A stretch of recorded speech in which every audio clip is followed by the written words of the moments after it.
Bwana Yesu asifiwe. Mpendwa, Mungu akubariki popote pale ulipo. Tumekuwa na mfululizo wa mafundisho, na mafundisho ya kipindi hiki ni juu ya ijue siri ya imani kupitia aina za imani zilizoandikwa kwenye Biblia. Na Mungu ametupatia sehemu ya kwanza, na hasa hii ni sehemu ya pili, na kukaribisha katika jina la Yesu Kristo wa Nazareti aliye hai. Andiko letu la msingi tulilopewa ni lile la Timotheo wa kwanza sura ile ya 3 mstari wa 9, inayosema wakiishika siri ya imani katika dhamiri safi. Kwa hivyo andiko hili linatuonyesha kwamba ipo siri ya imani, na ndio sababu ya somo letu. Mungu akubariki pale unapoendelea kuisikiliza, maana tumesema tutatafuta kujua hii siri ya imani kupitia aina za imani zilizoandikwa katika Biblia. Zipo aina mbalimbali za imani zilizoandikwa katika Biblia, na sehemu ya kwanza ya somo hili tuliona juu ya aina imani inaitwa imani haba. Leo tunaendelea na sehemu ya pili ya aina imani inayoitwa imani kubwa. Mathayo sura ile ya 8 mstari wa 5 hadi wa 13. Hata alipoingia Kapernaum, akida mmoja alimjia akamsihi akisema, Bwana, mtumishi wangu amelala nyumbani, mgonjwa wa kupooza, anaumwa sana. Yesu akamwambia, nitakuja nimponye. Yule akida akamjibu akasema, Bwana, mimi sistahili wewe uingie chini ya dari yangu, lakini sema neno tu na mtumishi wangu atapona. Kwa maana mimi nami ni mtu niliyewekwa chini ya mamlaka, mwenye askari chini yangu, nikimwambia huyu nenda, huenda, na huyu njoo, huja, na mtumwa wangu fanya hivi, hufanya. Yesu aliposikia hayo alistajabu, akawaambia wale waliomfuata, amini nawaambieni, sijaona imani kubwa namna hii kwa yeyote katika Israeli. Nami nawaambieni ya kwamba wengi watakuja kutoka mashariki na magharibi, nao wataketi pamoja na Ibrahimu na Isaka na Yakobo katika ufalme wa mbinguni, bali wana wa ufalme watatupwa katika giza la nje, ndiko kutakakokuwa kilio na kusaga meno. Naye Yesu akamwambia yule akida, nenda zako na iwe kwako kama ulivyoamini. Mtumishi wake akapona saa ile ile.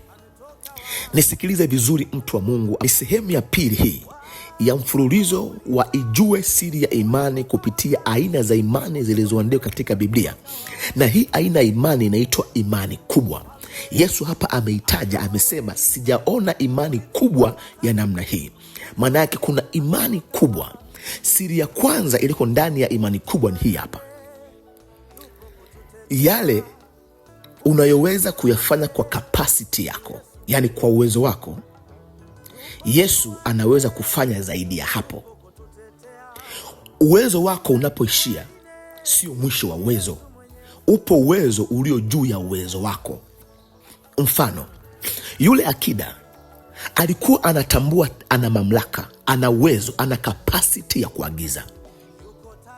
Lakini ile capacity yake aliona kwamba imeshindwa kutatua changamoto za magonjwa ndani ya nyumba yake, kwa sababu ile mamlaka aliyokuwepo nayo ilikuwa ni kubwa, ndiyo, lakini ilikuwa haina uwezo wa kutatua changamoto iliyompata mtumishi wake nyumbani kwake, kwa sababu mamlaka aliyokuwepo nayo ilikuwa ni ya kimwili, na changamoto ya mtumishi wake imeshindwa kupata suluhisho katika namna ya kimwili, katika matibabu.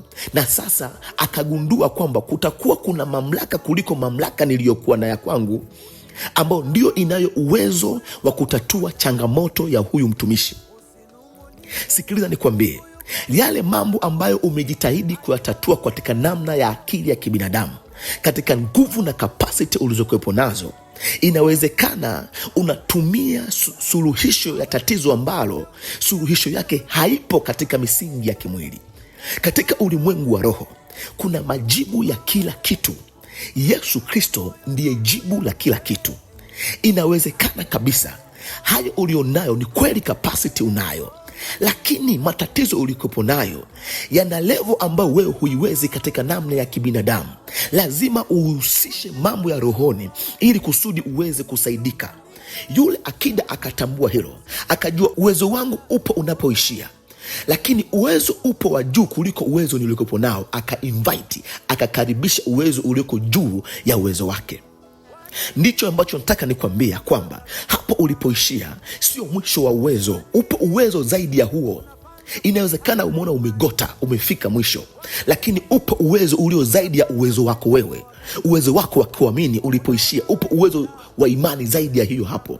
Ndio maana ninakuombea katika jina la Yesu uweze kufunguka macho na uweze kuona. Petro alikuwa ni mvuvi wa samaki, alikuwa akijua kuogelea sana, lakini wakati yuko na Yesu, upepo ulipopiga chombo na yeye alilia akitafuta akisema, Bwana tusaidie, tunaangamia. Kwa nini hakutumia kapasiti yake ya kuogelea? Ni kwa sababu sasa kiwango cha tatizo alichokutana nacho kipo juu ya uwezo wake wa kimwili wa kawaida. Anahitaji jambo la kiroho. Inawezekana umefanikiwa sana katika misingi ya kimwili, lakini changamoto ulikopo nayo bado imezidi uwezo wako katika mwili wako. Nikukaribisha nikwambia kwamba unahitaji mwenye upako kuliko uwezo wako. Unahitaji mafuta yaliyoko juu ya uwezo wako ili kukusaidia kukutatulia changamoto yako, na Mungu wa mbingu ana uwezo wa kusaidia. Watu hawaolewi kwa sababu ni wazuri, wana uwezo uzuri, wana uwezo wa kujua jinsi ya kujipamba. Hapana, watu wanaolewa kwa sababu ya uwezo wa kiroho wa kuolewa umekuwa mkubwa kuliko uwezo wa kimwili wa kimuonekano. Wewe ambaye unafikiri ya kwamba umeshindwa, umeishia njiani, ni kuambia ukweli, upo uwezo ulioko zaidi ya uwezo wako ambao ukitap in, ukiukaribisha, huo uwezo utaweza kukusaidia. Siri ya pili katika hii imani kubwa, akida hakuhitaji auvue uwezo wake aliyokuwepo nao eti ndio auchukue uwezo wa Yesu uweze kumsaidia. Siri ni hii hapa. Yesu anapokutokea ili kukusaidia, hahitaji kukuondolea uwezo wako wote ili kusudi aweke uwezo wake yeye. Lakini pale utakapoamini ya kwamba uwezo wako ulipoishia, yeye ana uwezo wa kuanzia kutokea pale kwenda juu, Yesu anaweza kukusaidia kutokea pale. Ndio maana nikwambie ukweli, ukiokoka haihitajiki kwamba ufilisike ndio utajiriki katika wokovu. Hahitaji kwanza uwezo wako uharibike ndio uingie katika uwezo mwingine. Hii ni siri ya imani. Nakwambia ni siri ya imani. Ikitokea mtu amefilisika baada ya kuokoka, ujue hajaijua hii siri ya imani. Imani iko hivi: hauhitaji kumaliza uwezo wako ndipo uwezo wa Yesu Kristo kusaidie. Akida hakusema, Bwana niondolee uwezo wangu ili uwezo wako uingie. Hapana, alimwambia kabisa, uwezo wangu bado ninao na nina uwezo wa kuutumia. Nikimwagiza huyu atafanya, nikimwita huyu atakuja, nikimwondoa huyu ataondoka. Uwezo wangu uko pale pale na wala siuvui, lakini mimi nahitaji uwezo wako uwe juu ya uwezo wangu, ambapo utakwenda kujibu sasa tatizo ambalo limenizidi uwezo wangu wa kawaida. Oh my God, my God, my God. Kuna tatizo ambalo limezidi uwezo wako wa kawaida na unashindwa kulitatua. Ni kweli una maisha, ni kweli umeokoka, ni kweli una mafanikio, ni kweli una ndoa, lakini lipo jambo ambalo hilo limekuwa ni mwiba kwako. Lingine ni la siri, umejificha ndani ya chumba chako, hujamwambia mtu. Mungu ananiambia nikwambie, uwezo wake uko juu ya uwezo wako. Uwezo wake unaweza kutatua tatizo ambalo uwezo wako umeshindwa, na ninakukaribisha katika jina la Yesu Kristo. Mtafute Bwana madamu anapatikana, atakusaidia. Ikiwa utahitaji msaada wa Mungu kupitia mimi, nitafute kupitia social media hizo, nenda katika inbox, tutaomba kwa pamoja na Mungu atakusaidia. Uwezo wako ulipoishia sio mwisho wa uwezo. Upo uwezo ulio juu ya uwezo wako, ndio uwezo ulio katika jina la Yesu Kristo, na unaweza ukatoka hapo ulipo katika jina la Yesu.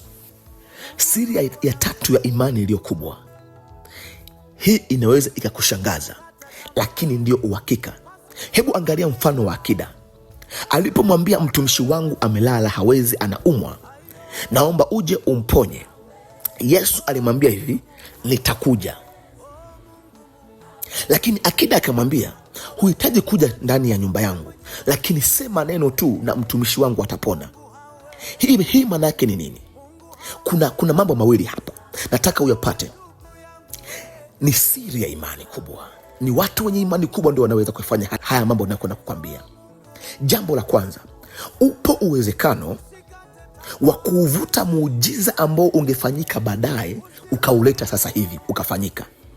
Kwa sababu kitendo cha Yesu kumwambia akida nitakuja nimponye, inamaanisha kwamba Yesu alikuwa anamwambia muujiza huu utatokea baadaye, nitakapokuja ndio nimponye. Hatujui Yesu angeenda baada ya masaa mangapi, au baada ya siku ngapi, au baada ya miezi mingapi, au baada ya wiki ngapi, au baada ya miaka mingapi, lakini alisema baadaye. Lakini akida akasema ndani ya moyo wake, imani kubwa ina uwezo wa kuuvuta muujiza wa baadaye uje saizi. Hiyo moja, kwa sababu Biblia inasema yule mtumishi wake alipona pale pale kupitia imani kubwa ya yule mtu. Hiyo pointi ya kwanza ndani ya hii siri. Jambo la pili hapa, upo uwezekano wa kubadilisha mfumo wa utendaji wa Kristo juu ya kukutendea we muujiza. Kwa sababu Yesu alimwahidi akida akimwambia nitakuja nimponye. Maana yake alikuwa anamwambia nitakuja kimwili, physically, nitakuja chini ya dari ya nyumba yako nimponye. Lakini akida akabadilisha mfumo wa Yesu wa uponyaji, akasema badala ya kuja physically, tuma neno lako tu. Manake imani kubwa alikuwepo nayo akida ilimfanya akida awe na uwezo wa kubadilisha mpaka mfumo wa uponyaji wa muujiza ambao Yesu anaweza akaufanya. Badala ya Yesu kwenda physically kumgusa na kumponya, akamwambia badilisha mfumo, we sema tu neno tu na mtumishi wangu atapona. Kumbe upo uwezekano wa kubadilisha mpaka mfumo wa kiutendaji wa Kristo ikiwa kama una imani kubwa. Upo uwezekano wa kuuvuta muujiza ambao Yesu atakutendea baadaye, ukamwambia tu maneno sahihi na mtumishi wangu atapona sahihi, na Yesu akafanya, badala ya kufanya baadaye akafanya sahihi. Maana kwa uhakika tumesoma yule mtumishi wake alipona saa ile ile. Hivi unafahamu unachokisubiria kwa muda mrefu? Wapo watu wenye imani kubwa wanaweza kukusaidia kuvuta huo muujiza wa mbali ukafika leo, ukafika saa hizi. Najua umechoka kusubiri, lakini wapo watu kwa neema ya Mungu katika Kristo Yesu wana imani kubwa ya kuvuta muujiza wa kesho uje sahihi, wa kuvuta muujiza wa baadaye uje sahihi. Akida akasema sema neno tu na mtumishi wangu akapona. Ninatamani upate kumwelewa Bwana katika siri hizi ambazo unaweza kupatia, ya kwamba ule muujiza wako ulioko mbali ukavutwe saa hizi. Nami ninakuombea katika jina la Yesu Kristo, ule muujiza wako ulioko mbali uvutwe saa hizi. Hata ule mfumo wa promotion yako ambao unajua unatakiwa ukae miaka 3 eti ndio ufanyiwe promotion, ama utafute mbinu za shortcut za kuhonga na za kujitoa mwili wako ili upate nafasi ya kazi, ama ili kusudi upate promotion, ukajua ndio huo mfumo uliopo. Sikia nikwambie, katika Yesu Kristo unaweza kumwambia Yesu badilisha hata mfumo wa kunitendea, na Yesu akakutendea kupitia mfumo ambao utakuwa umesuggest wewe. Ninakuombea katika jina la Yesu Kristo, kama vile akida alivyosema, badala ya kuja ndani ya nyumba yangu sema neno tu na mtumishi wangu atapona. Ninakuombea kwa jina la Yesu Kristo, Yesu aseme neno tu sasa na muujiza wako utokee leo katika jina la Yesu Kristo. Siri ya mwisho katika imani hii kwa leo, Yesu akasema sijawahi kuiona imani kubwa namna hii katika nyumba ya Israeli. Kumbuka akida hakuwa Mwisraeli, na Yesu alitumwa kwa ajili ya nyumba ya Israeli kabla hawajamkataa na ile neema kutembea kwa mataifa na sisi tukaipata. Tunashukuru Mungu kwa ajili ya hilo, lakini kusudi la kwanza lilikuwa ni nyumba ya Israeli. Kumbuka Israeli ni watu wa Mungu, watu waliochaguliwa na Mungu, na Mungu akawafanya kuwa watu wake. Leo hii Israeli ni nani? Biblia inasema na akakiondoa kile kiambaza kilichokuwa kimetutenganisha kati ya Israeli ya kimwili na sisi, na kufanya Israeli mpya. Kwa sisi pia tuliokolewa kupitia imani katika Kristo Yesu na neema katika ya msalaba ni wana wa Israeli. Kwa lugha rahisi, na sisi ni nyumba ya Mungu. Yesu anakuja anaweka kitu ambacho ni cha ajabu. Anasema katika nyumba yote ya Israeli sijawahi kuona imani kubwa kama hii. Ukifuatilia vizuri sehemu ambazo Yesu alisema imani kubwa, utagundua walioonyesha imani kubwa hawakuwa wana wa Israeli. Hata yule mwanamke aliyekuwa akimlilia kwamba amsaidie kumponya mtoto wake, na Yesu akasema sijaja kwa ajili ya mbwa, nimekuja kwa ajili ya wana wa Israeli. Akamwambia hata mbwa wanakula makombo yalikoanguka chini ya meza ya bwana wao. Yesu alisema sijawahi kuona imani kubwa kama hii. Mara nyingi sana Yesu akisema imani kubwa alikuwa anaonesha imani ambayo haikuwa ndani ya wana wa Israeli, ilikuwa kwenye watu ambao ni wa nje ya wana wa Israeli. Nini maana yake? Ni jambo la ajabu ambalo mimi na wewe Ikiwa tuko wana wa Israeli, ikiwa kama tumeokoka, tunapaswa tuliige na tulichukue ili kusudi tuishi. Mara nyingi sana imani kubwa za namna hii zinaonyeshwa na watu ambao hawajaokoka. Utashangaa mtu ambaye hajaokoka anaingia kanisani siku ya kwanza, na siku ya kwanza anapokea muujiza wa jambo ambalo lile lile mtumishi wa Mungu, Mkristo wa miaka mingi amekuwa akiliombea na hajalipata. Moja kati ya sababu ya hayo ni imani kubwa. Mtu ambaye hajaokoka anaweza kawa na imani kubwa kuliko hata mtu ambaye ameokoka. Watu ambao sio wana wa Israeli walikuwa na imani kubwa kuliko hata watu ambao ni wana wa Israeli. Ndio maana nataka nikutie moyo wewe ambaye hujaokoka. Usifikiri ya kwamba kwa kuwa hujaokoka hawezi kuwa eti na imani ya kumfanya Kristo Yesu akusaidie. Chukua hatua. Njoo nitafute, tuombe pamoja. Mungu wa mbingu ana uwezo wa kutendea jambo kubwa hata kuliko wale ambao wako ndani ya Kristo. Na nikutie moyo wewe ambaye ni Mkristo kama mimi. Hatuhitaji kusubiri tuone matendo makubwa ya Mungu kupitia tu watu wa nje ya Ukristo, na wakati sisi tumemwamini. Tunahitaji kuimarisha uwezo wetu wa imani.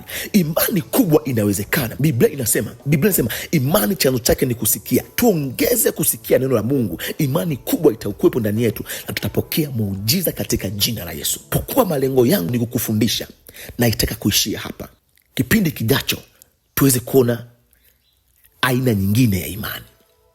Lakini kabla sijatoka, nataka nikuombee wewe ambaye kwa kusikiliza tu maneno haya machache kuna kitu umekipata kwa ajili ya kukusaidia kusonga mbele.